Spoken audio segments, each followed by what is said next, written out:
আসসালামু আলাইকুম সুপ্রিয় শিক্ষার্থীরা, আজকে আমরা ময়মনসিংহ বোর্ড 2023-24 সালে যে প্রশ্ন আসছে সেটা 4 নাম্বার সিকিউ সলভ করব। আমরা দেখছিলাম গত 3 নাম্বার এবং 4 নাম্বারটা একটু ক্রিটিক্যাল মনে হচ্ছে আমার কাছে। 4 নাম্বার যে প্রশ্নটা দিয়েছে আমরা একটু দেখিনি সবাই 4 নাম্বার প্রশ্ন কি ছিল। এই যে যাদের কাছে প্রশ্ন আছে তারা প্রশ্ন থেকে দেখতে পারি, আর যাদের কাছে প্রশ্ন নেই তারা এখান থেকে স্ক্রিনশট দিয়ে নিতে পারি।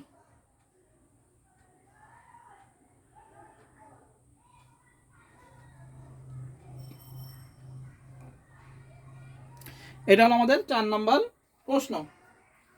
তো আমরা প্রথম ক নাম্বার প্রশ্ন আছে কি, আমাদের মৌলিক উপপাদ্য কি। ক নাম্বার প্রশ্ন বলেছে মৌলিক উপপাদ্য কাকে বলে। আমরা কি লিখবো, বুলিয়ান আলজেব্রায় যে উপপাদ্যগুলোর সাহায্যে জটিল লজিক ফাংশনের সমাধান করা হয় তাকে মৌলিক উপপাদ্য বলে। এক কথায় শেষ। তাহলে কি লিখবো, বুলিয়ান আলজেব্রায় যে উপাদানগুলো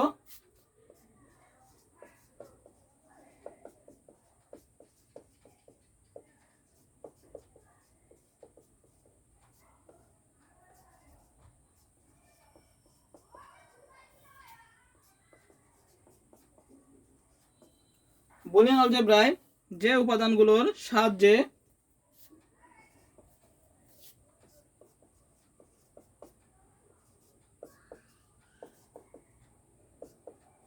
জটিল কিসের কাছে হয়, জটিল ফাংশনের সমাধান করা হয়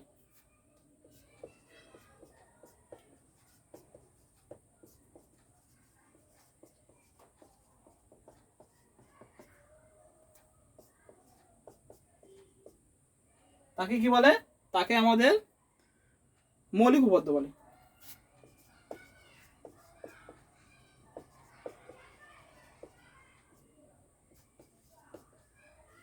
তাহলে ক নম্বর প্রশ্ন হলো মৌলিক উপপাদ্য কাকে বলে। আমরা লিখবো বুলিয়ান আলজেব্রায় যে উপাদানগুলোর সাহায্যে জটিল ফাংশনের সমাধান হয় তাকে মৌলিক উপপাদ্য বলে। তাকে কি বলা হয়, মৌলিক উপপাদ্য বলে। এবার খ নাম্বার। খ নাম্বার কি বলেছে,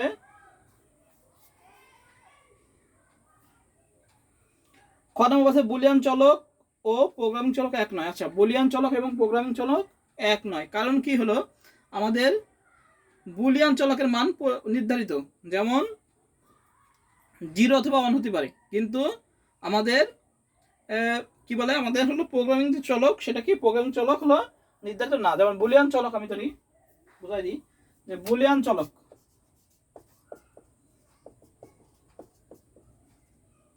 চলক 0 অথবা 1 হবে, 0 বা 1 হবে, কিন্তু প্রোগ্রামের চলক হবে,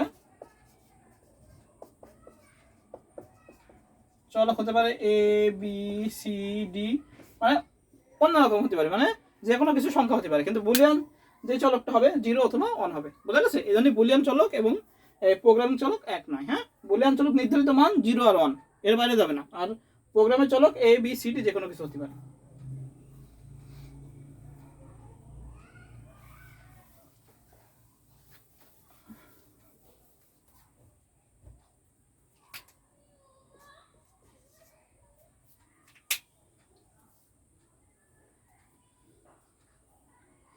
গ নাম্বার আছে এ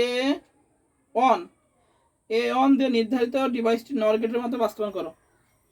আচ্ছা, উদ্দীপকের এ অন কেমন ছিল, উদ্দীপকটা আমরা একটু আঁকাইনি। প্রথম যেটা আমাদের এ অনটা লাগবে, প্রথমটা এটা কিন্তু রাজশাহী বোর্ড 2017 সালের প্রশ্ন ছিল। রাজশাহী বোর্ড 2017, মানে ঘ নাম্বারটা যেটা দিচ্ছে, ঘ নাম্বারে এইটা ছিল, একটু কমার দরকার। এটা হলো কি আমাদের হাফ অ্যাটাচ ছিল, তাই না? বলেছে এ অন নির্দেশিত ডিভাইসটি নরগেটের সাথে মাধ্যমে, মানে এই হাফ অ্যাডার নরগেটের সাহায্যে বাস্তবায়ন করতে, হাফ অ্যাডার নরগেটের সাহায্যে বাস্তবায়ন করতে। তাহলে আমরা লিখবো হলো, আমরা লিখবো উদ্দীপকের, অনেক কিছু লেখা যায় আসলে, উদ্দীপকের এ নির্দিষ্ট, এ অন নির্দিষ্ট ডিভাইসটি ডিভাইসটি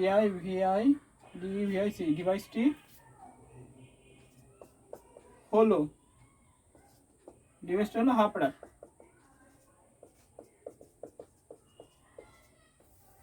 এই হাফ অ্যাডারকে নরগেটের সাথে বাস্তবায়ন করতে পারছে। দেখি এবার, তা নর গেটের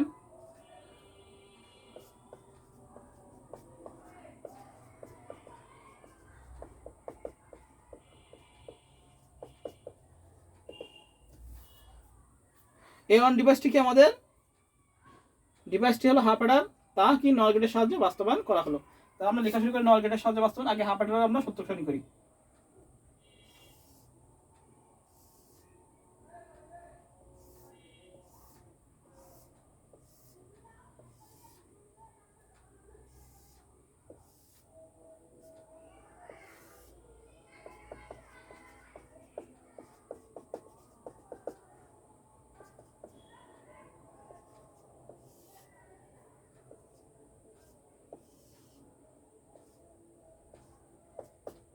দুইটা 0 দুইটা 1 0 1 0 এটা আমরা জানি। আর 0 0 কি 0 0 0 মানে কি 1 0 1 0 কি 1 0 আর 1 কি 0 1। তাহলে এর সমান সমান কি বেরোবে সমীকরণ? আমাদের এখানে 1 হয়েছে, a bar b plus a b bar, এটা বেরোবে a স্কয়ার বার b আর c দুটো সমান সমান a b। এই যে 1 হয়েছে এখানে। এটা কিন্তু যশোর বোর্ড 2023 সালে আসছিল নর গেট দিয়ে বাস্তবায়ন, হাফাটা নর গেট দিয়ে বাস্তবায়ন, যে যশোর বোর্ড 2023 সালে প্রশ্ন আসছিল। এই সেম জিনিস এই পর্যন্ত আমরা করে নিলাম। এবার আমাদের নর গেট দিয়ে বাস্তবায়ন করে দিতে হবে। আমরা সমীকরণ বের করে ফেললাম, এবার আমাদের নর গেট দিয়ে বাস্তবায়ন করতে হবে। তাহলে আমরা শুরু করে দিই নর গেট দিয়ে বাস্তবায়ন।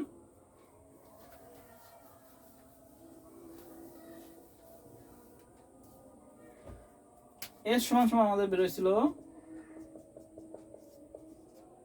এটাকে ভাঙাইলে হয়েছিল a bar b plus a b বার।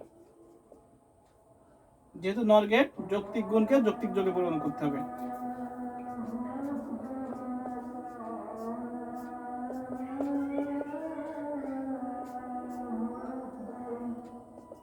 নিজের টাকা ভাঙা দিতে হবে ডবল বার নিয়ে।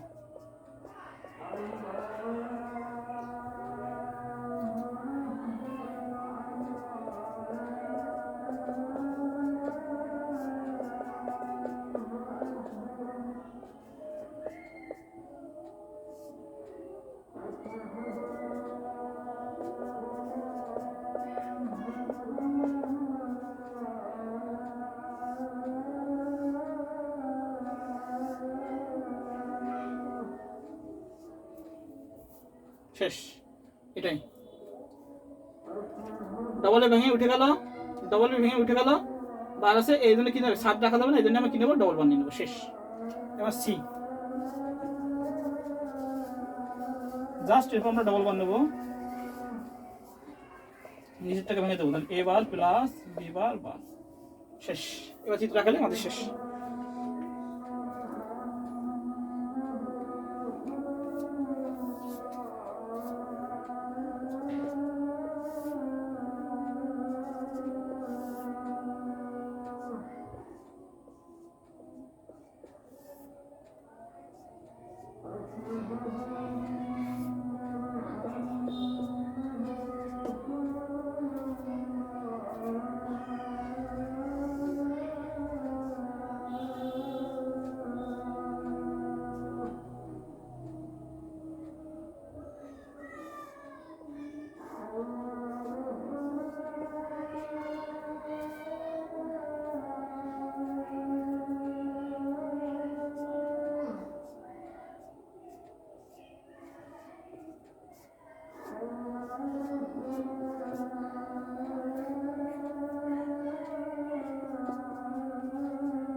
বলা হবে, এটা করে নামাজ পড়তে হবে।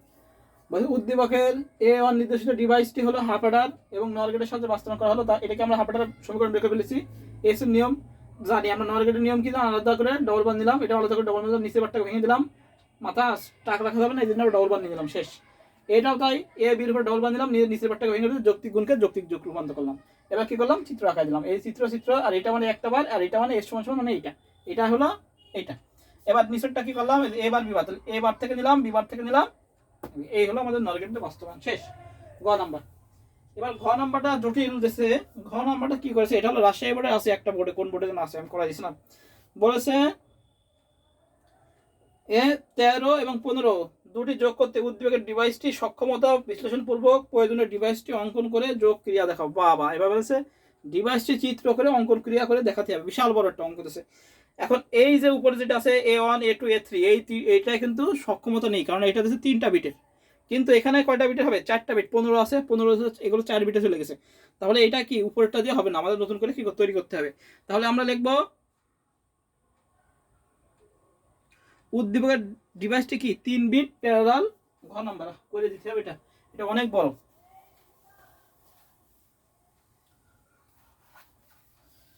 ঘ নাম্বার দেশে একখান, এটা রাজশাহী বোর্ডে কত 17 সালে অ্যাডমিনে দিয়েছিল, এটা করেছিলাম। ঘ নাম্বার উদ্দীপকে যেটা আছে সেটা কি আমাদের 3 বিট প্যারালাল বাইনারি অ্যাডার।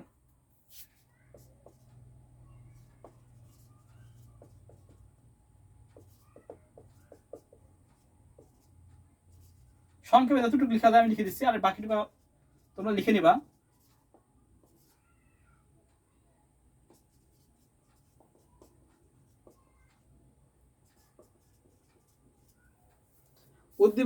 উদ্দীপকের যেটা আছে সেটা 3 bit binary parallel Eder.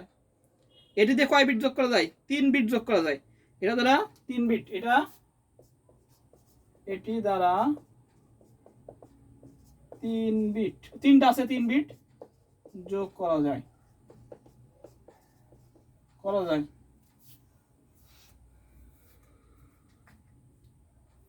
3 bit যোগ করা যাচ্ছে, বলেছিল 10 13 10 এবং 15 10 দুটি যোগ করতে উদ্দীপকের ডিভাইসটি সক্ষমতা বিশ্লেষণ করবে প্রয়োজনীয় ডিভাইস অঙ্কন করে। তাহলে আমাদের নতুন করে আবার ডিভাইস অঙ্কন করতে হবে, তাই না। এবার বলেছে হলো তাই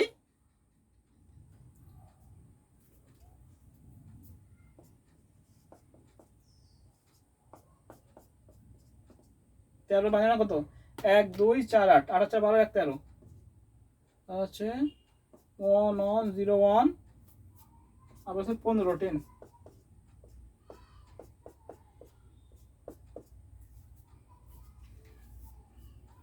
1 1 1 কি করা, যোগ করা সম্ভব নয়।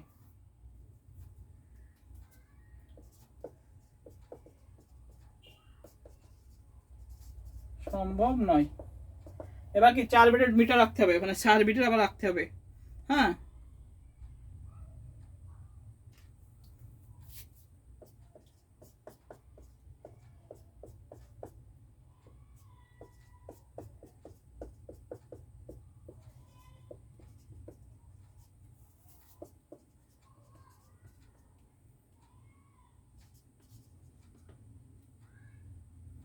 চার বিট প্যারালাল অ্যাডার।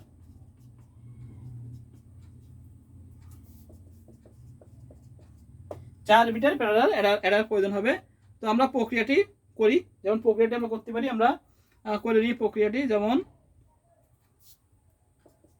A1 ধরি, A2 A3 A4, আর একটা বি ধরি, B1 B2 B3 B4, এটা করে দেখাতে হবে। তাহলে আমরা কি পাবো, যোগফল A1 A2 এই সাম পাবো, না যোগ, তাহলে S1 পাবো, S2 পাবো, S3 পাবো, S4 পাবো, আর কি পাবো, আমাদের সাম পাবো। কি পাবো, সাম পাবো, সেটা কি C4 আমরা রাখবো, C4 এটা।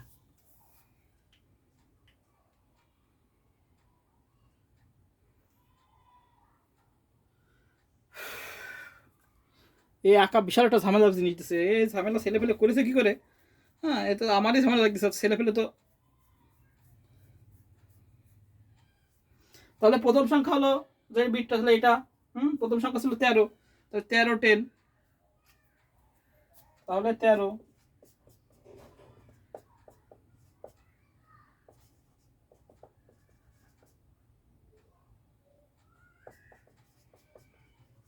বিটগুলো কি A1 A2 A3 A4 এভাবে লিখবো আমরা। তাহলে A1 A2 A3 A4।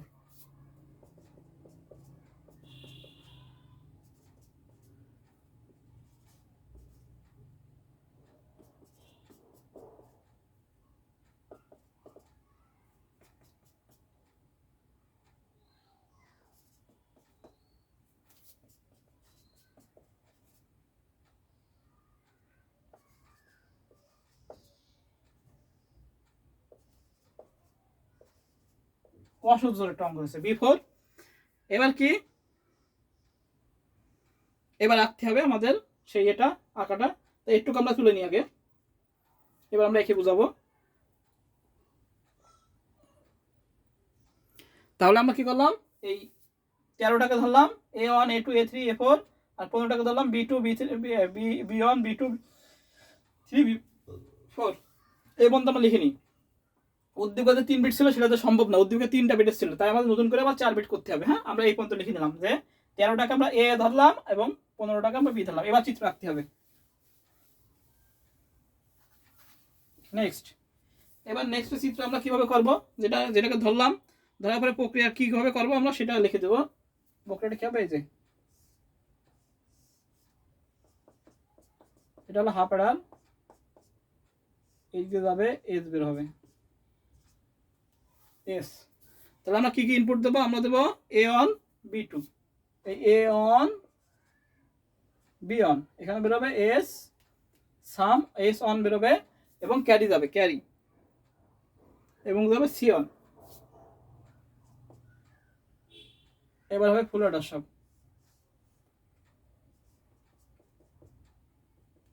F এ, এবার হবে এফ এ,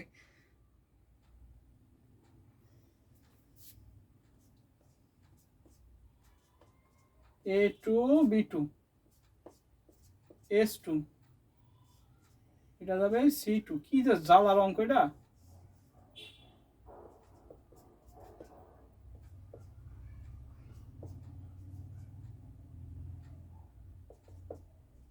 A3 B3, এটা বেরোবে S3, এখান থেকে বেরোবে C3, এটাই লাস্ট।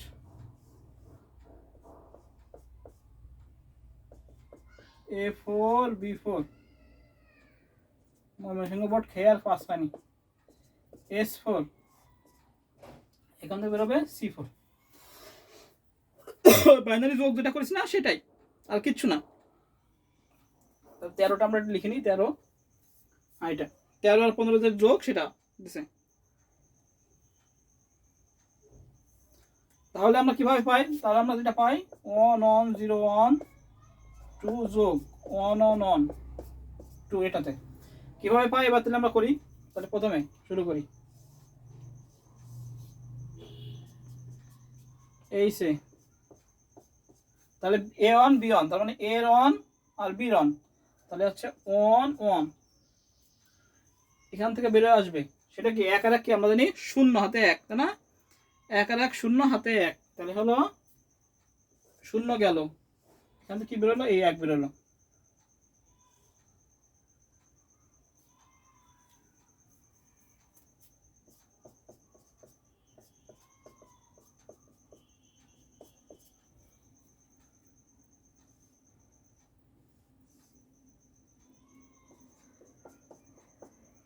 আচ্ছা, এই 1 এখানে যোগ হবে পরে, আগে আমরা এবার 2 নম্বর দেখি।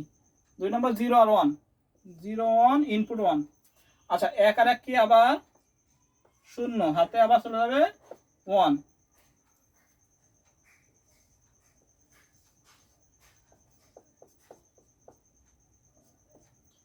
এর মান আছে হলো 1, বির মান আছে 1, তাহলে এখানে হয়ে যাবে 1 হাতে হয়ে যাবে 1, 1 আর 1 10, 10 আর 1 কত, এই যে 11, 11 1 হাতে 1, এটাই লাস্ট বাবাজি।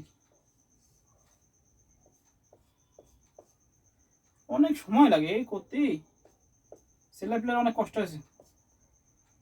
আচ্ছা এটা তো এদিক নিয়ে বেরোবে না, এটা বেরোবে হলো লাস্ট। ও এস বেরোবে, হ্যাঁ এস বেরোবে, এস বেরোবে। তাহলে এটা কি এক আছে, তাহলে এখানে 0 আর 1 11, তাহলে 1, আর এখান থেকে বেরোবে হলো 1। এটা যদি আমরা নিচে টেনে দিই স্টাইলে 1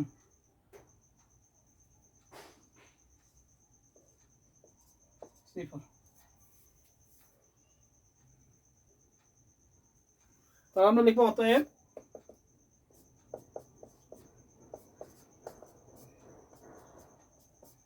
উত্তর কত হবে 1 1 1 0 0 সমান সমান 1 1 1 0 0 2।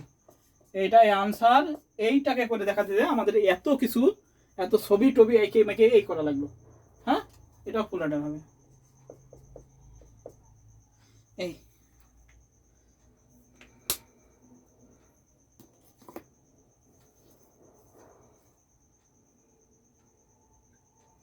আমরা আরেকবার একটু দেখে নিই প্রশ্নটা। যে প্রশ্ন ছিল, এই যে প্রশ্নটা ছিল এখানে, যে প্রশ্নটা ছিল 1 2 3 অর্থাৎ 3 বিট পর্যন্ত ছিল। বলেছে যে 13 এবং 15 সংখ্যা দুটি যোগ করতে উদ্দীপকের ডিভাইসটি সক্ষমতা বিশ্লেষণপূর্বক প্রয়োজনীয় ডিভাইসটা অঙ্কন করে তাতে যোগে ক্রিয়া দেখাও। তার মানে বলেছে যে উদ্দীপকের যে প্রশ্ন ছিল 3 বিটের বাফার, 3 বিটের প্যারালাল ছিল, প্যারালাল যোগ করা আর কি 3 বিট প্যারালাল যোগ করা বিট ছিল, সেটা দ্বারা সম্ভব হয় না। তাহলে কি হয়েছে, আমাদের নতুন করে 13 এবং 15 নতুন করে চলেছে, এটা 13 এটা 15 যোগ করার জন্য আমরা কিভাবে করি, এই যে প্রক্রিয়া, এই যে A1 B1 A2 B2 A3 B3 A2 A4 B4 এইভাবে করি। এটা কিন্তু আমাদের রাজশাহী বোর্ডে 2017 সালে একটা প্রশ্ন আছে, ওই একটা প্রশ্নই, মানে এই দিল ময়মনসিংহ বোর্ড 2024 সালে একটা দিছে, আর ওই যে রাজশাহী বোর্ডের একটা প্রশ্ন দিয়েছিল, আর কিন্তু এর মধ্যে কিন্তু আসেনি। এই জিনিসটা কিন্তু একটু জটিল, সহজ কিন্তু জটিল, কিন্তু ছবি আঁকাগুলোই জটিল, যেটা কি যোগের প্রক্রিয়া কিভাবে যোগ করা হয়। তাই তাহলে এইটাকে আমরা এ ধরছিলাম এবং এটাকে বি ধরছিলাম, এভাবে কি করে আমরা যোগ করে এই যে 1 1 1 0 0 ফলাফল পাইছি। এটাই আনসার। তাহলে আমাদের ময়মনসিংহ বোর্ড 2024 সালে 4 নম্বর প্রশ্ন সলভ হয়ে গেল। হ্যাঁ সবাইকে আসসালামু আলাইকুম। আর যদি কোনো প্রবলেম থাকে, তারপরেও যদি প্রবলেম থাকে তা আমি অবশ্যই কমেন্ট করব। আমি চেষ্টা করবো যে লাইভে আবার ক্লাস লাইভ নেবো, এটা তো রেকর্ডেড ক্লাস হচ্ছে, আমরা লাইভে আবার এসে ইনশাল্লাহ সুন্দর করে বোঝাই দেবো। হ্যাঁ তাহলে আজকে এই পর্যন্তই, সবাইকে আসসালামু আলাইকুম।